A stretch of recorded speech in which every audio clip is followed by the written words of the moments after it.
Olá pessoal, tudo bem? Eu sou o Magner, seja muito bem-vindo a este canal. É um canal na qual eu trato mais para a apologética católica, né? Você sendo católico ou não, seja muito bem-vindo. Já aproveita e curte aí o sininho para se inscreva no canal e curte o sininho para que esse vídeo chegue a mais pessoas, tá bom? Muito obrigado pela sua participação. E nesse vídeo, fugindo um pouquinho do conteúdo de apologética, né? E vamos falar um pouco sobre a importância de se buscar um bom estudo, uma vida voltada mais para o intelecto, para o lado espiritual. E vou tratar aqui sobre a aposta, tá? É um conto de um escritor russo, Anton Chekhov, que ele vai narrar, né, algo simplesmente incrível. Então, sem mais delongas, vamos lá para os relatos desse conto, né? Havia um banqueiro, né, e esse banqueiro, ele decidiu dar uma festa, tá? E, né, e dentro dessa festa havia muitos convidados, assim, pessoas intelectuais influentes da época, e ali havia também um jovem estudante de direito, tá? E no meio de toda a discussão, né, acalorada discussão, entrou um debate sobre a questão da que era mais, entre aspas, lícito, né? Se era a pena de morte ou prisão perpétua. Né? E nessa discussão, qual seria mais justo, né? O banqueiro diz que a pena de morte seria, diga-se de passagem, mais justa do que a pena de morte, porque embora as ambas fossem acabasse com a vida, mas a pena de morte ali você, dado que você já vai morrer, né? Então ali aniquila logo de imediato. E em contrapartida o jovem, né, estudante de direito, ele diz que ambas são ruins, porque ambas vão tirar a morte, isso só é dada e isso cabe a Deus, né? Então, ambas são igualmente ruins. Porém, se fosse dado a escolher, esse jovem a escolher entre pena de morte e prisão perpétua, o jovem escolheria prisão perpétua, porque ambas são ruins, mas mais vale viver muito tempo do que não viver, do que sua vida ser ceifada de imediato, né? E o banqueiro é extremamente ele sente aquilo ali como a audácia do jovem, ele não meio que não aceitou a contraposição do jovem, né, para com o que o banqueiro havia falado. Então, o banqueiro acabou, né, chamando o jovem, incitando o jovem a uma aposta, né. O banqueiro apostou ao jovem que apostaria 2 milhões que o jovem não passaria 5 anos encarcerado, né? Ou seja, não conseguia passar 5 anos preso. O jovem, no entanto, o confrontou dizendo: eu lhe garanto que eu não passo, não sei o que eu passo, não somente 5 anos, mas 15 anos preso. Ele consegue suportar esse tempo todo, né, preso. E o banqueiro, então vamos apostar os 2 milhões. Eu me disponho dos 2 milhões, enquanto você se dispõe da sua liberdade. Então, houve de fato a aposta, todos os trâmites legais para que esse acordo, né, fosse cumprido e, de fato, o jovem foi encarcerado, né, de 15 anos ao troco de 2 milhões, sendo que o jovem tinha direito à alimentação, não tinha direito a conversar com pessoas externamente, tá? Exceto por cartas, tá? E o jovem tinha direito à alimentação, tinha direito a vinho, tinha direito ao tabaco, cigarro no caso, a piano, tinha direito a livros. Todos os livros que o jovem quisesse, o banqueiro ia se dispor a entregá-lo. E no desenrolar da história, né, o, Aí vai aqui falar sobre no primeiro ano, olha o que que conta. No primeiro ano passado no cárcere, o estudante, a julgar pelas suas breves notas, sofreu horrivelmente uma solidão e tédio. Obviamente, no primeiro ano foi extremamente complicado para um jovem, obviamente jovem e gosta de liberdade e assim por diante. Então, realmente, ele se sentiu muito preso, né? Dia e noite, vinha do pavilhão, tocava piano, porém ele tocava piano, mas recusava o vinho e o tabaco, né? Ele alegava que é o seguinte, o vinho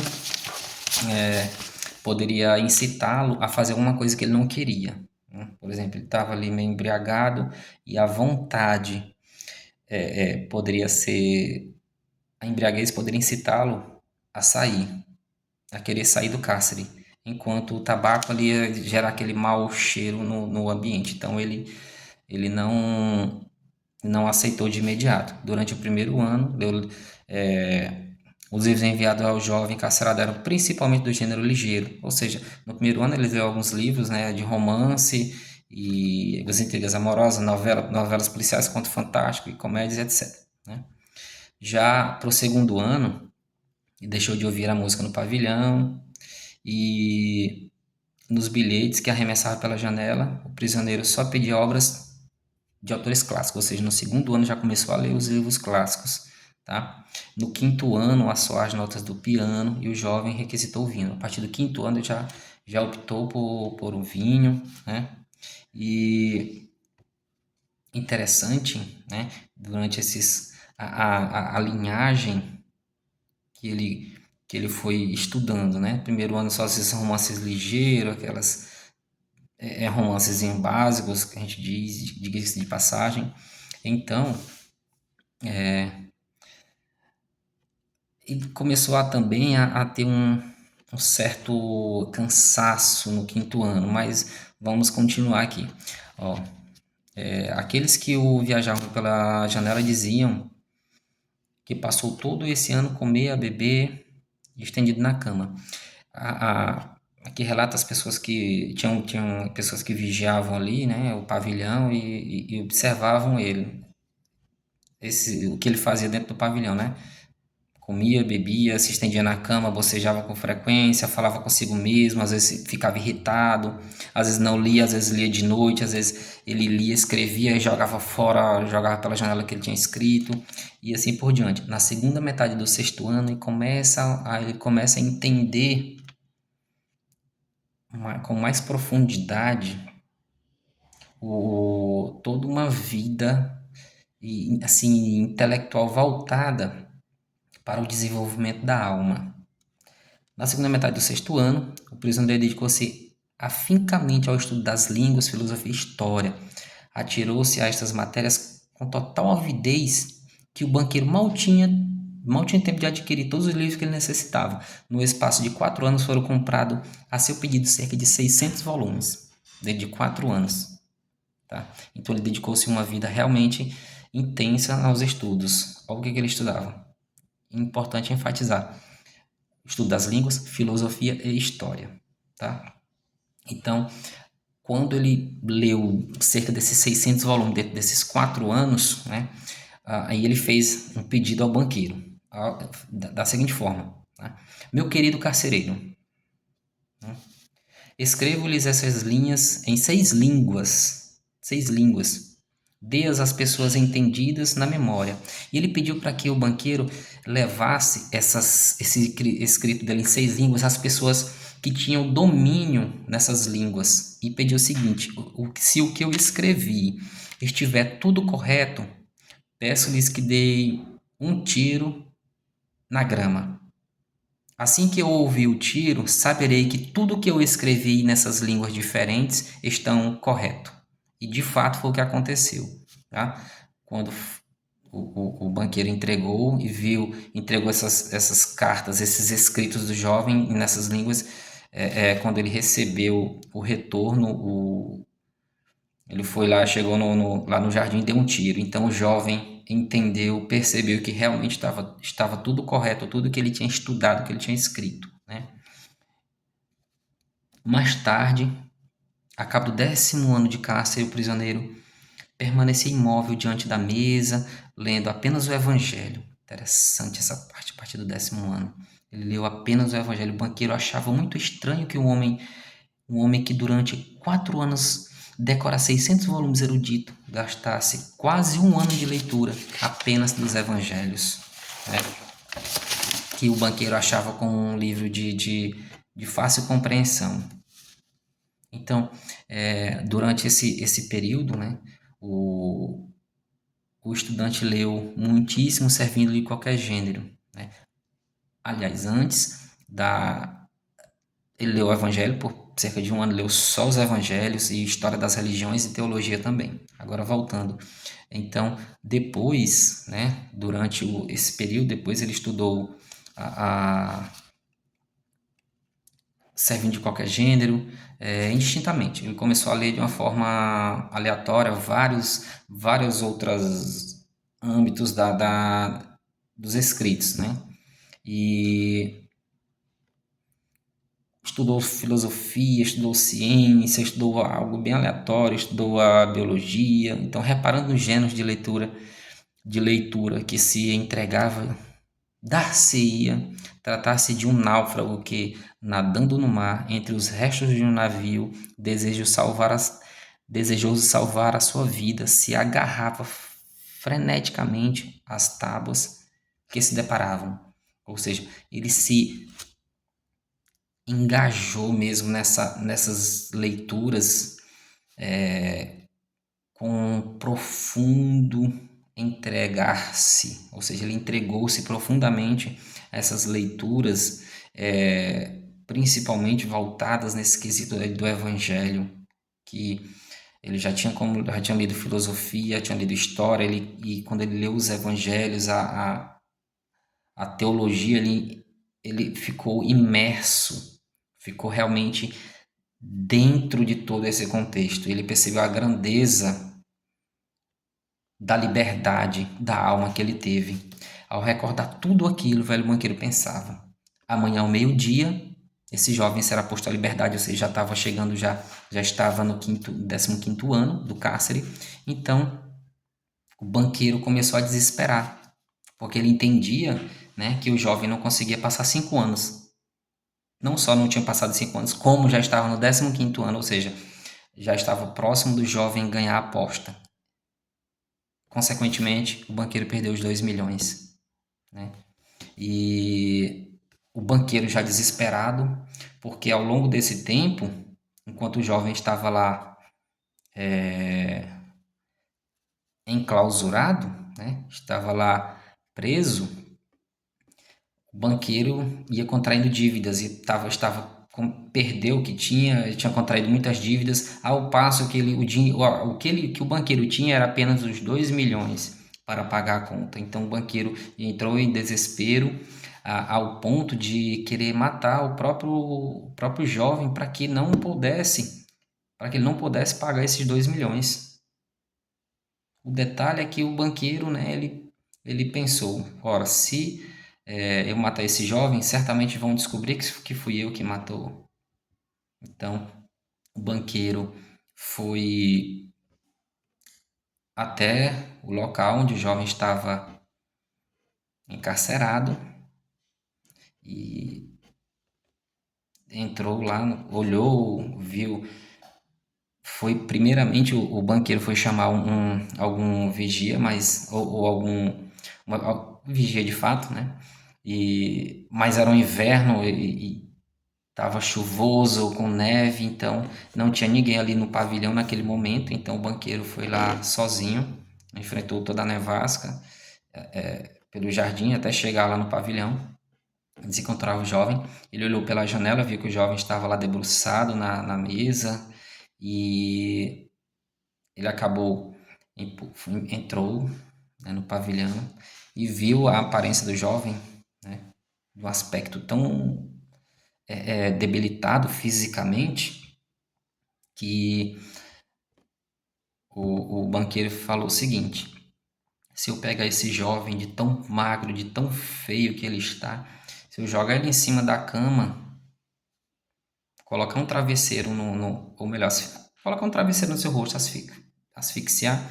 Nem o maior exame minucioso vai descobrir que esse jovem foi morto. E tão fraco que ele está. Então, enquanto isso, ao lado do jovem, né, que o jovem estava debruçado de fato na mesa, tinha uma carta, né, que o jovem deixou justamente para o banqueiro, na qual eu vou ler por inteiro essa carta. É um espetáculo o que dizem, o que diz o que diz nesta carta, né?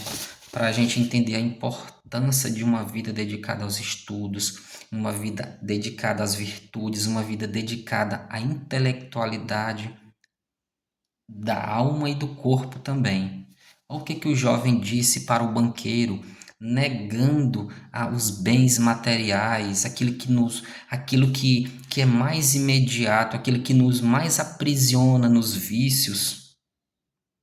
Aquilo que mais nos apega a esse mundo é justamente isso na qual o jovem se dispôs. Vamos ver a carta que o jovem disse ao banqueiro, deixou para o banqueiro. Amanhã, ao meio-dia em ponto, recuperarei minha liberdade e o direito de conviver com outras pessoas. Antes de deixar este quarto e rever o sol, julgo contudo necessário dirigir-vos algumas palavras. Com a minha consciência limpa e perante Deus que me vê, afirmo o meu desprezo pela liberdade, a vida, a saúde, tudo quanto nos vossos livros se chama de bens do mundo. Durante 15 anos estudei atentamente a vida terrena. Verdade é que eu não via nem a terra nem os homens, mas através dos vossos livros bebia aromático vinho, entoava cânticos, perseguia nas florestas veados e javalis, amava mulheres e beldades vaporosas como nuvens, criadas pela magia do gênio dos vossos poetas. Visitavam-me dia e noite, murmuravam-me contos maravilhosos que me embriagavam os sentidos. Nos vossos livros eu escalava os cumes do Elbrus e do Monte Branco, donde avistava de manhã o sol a nascer e à tarde a inundar o céu, o oceano e as cristas das montanhas com o seu ouro carmesim. Via dali por cima de mim brilharem os relâmpagos rasgando as nuvens. Contemplava florestas verdes, campos, rios, lagos, cidades. Ouvia o cântico das sereias e o toque das flautas posteris. E sentia as asas de belos demônios que voavam na minha direção para me falarem de Deus. Graças aos vossos livros, despenhava-me em abismos sem fundo, obrava milagres, incendiava cidades, pregava novas religiões, conquistava reinos inteiros. Os vossos livros deram-me a sabedoria, a importância de a gente ler bons livros, né? Os vossos livros deram-me a sabedoria. Tudo quanto o infatigável pensamento humano criou durante séculos achava-se comprimido numa pequena bola dentro do meu cérebro. Sou mais inteligente que todos vós, bem o sei. E desprezo os vossos livros, desprezo todos os vossos bens, desprezo todos os bens e a sabedoria deste mundo. Tudo é fútil, efêmero, quimérico e enganoso, como a miragem. Embora sois orgulhosos, sábios e belos, a morte há de apagá-los da face da terra como os ratos dos campos, e a vossa descendência, a vossa história, a imortalidade dos vossos gênios desaparecerão, gelados ou consumidos pelo fogo, juntamente com o globo terrestre. Sois insensatos e seguis caminho errado. Tomais a mentira pela verdade e a fealdade pela beleza. A fealdade pela beleza. Espantar-vos-eis, se visseis de túbio as macieiras e as laranjeiras produzir rãs e lagartos, em lugar de frutos, e se as rosas começassem a exalar cheiro de suor de cavalo, pois igual espanto eu me sinto ao verificar que trocais o céu pela terra. Não quero compreender-vos. Para vos demonstrar o meu desprezo por tudo aquilo que constitui a razão da vossa vida, recuso os 2 milhões com os quais sonhei em tempos como se fossem o paraíso, mas que agora desdenho, para me privar do direito à vida, o direito à sua posse. Sairei daqui 5 horas antes do prazo estipulado, violando assim o contrato. Olha a grandeza das leituras que esse jovem se dispôs a estudar, se dispôs a estudar. A grandiosidade da alma desse jovem ao ler essas obras clássicas, essas leituras riquíssimas, né?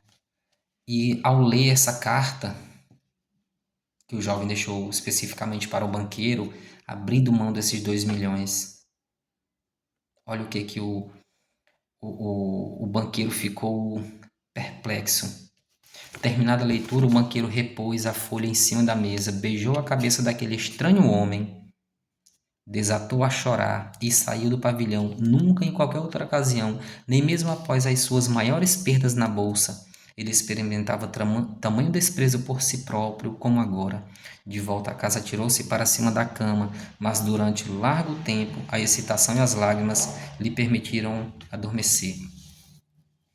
É um conto maravilhoso. Se chama A Aposta, do escritor russo Anton Chekhov.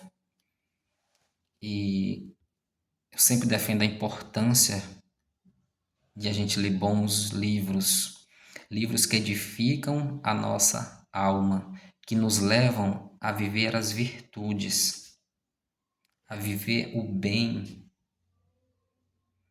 A gente sabe que há coisas belas, como o jovem diz, tem gente que prefere viver o que é feio à beleza. Isso tem sido cada vez mais comum, as pessoas optarem por viver o que é feio em vez do que é belo, a buscar as virtudes, ou melhor, a buscar mais os vícios, a viver uma vida desordenada em vez de uma vida ordenada, a viver os vícios em vez das virtudes. E isso nós devemos buscar viver e passar para os nossos filhos, passar para as nossas gerações futuras. Tá certo? Meus agradecimentos. Curta esse vídeo, compartilhe e até a próxima.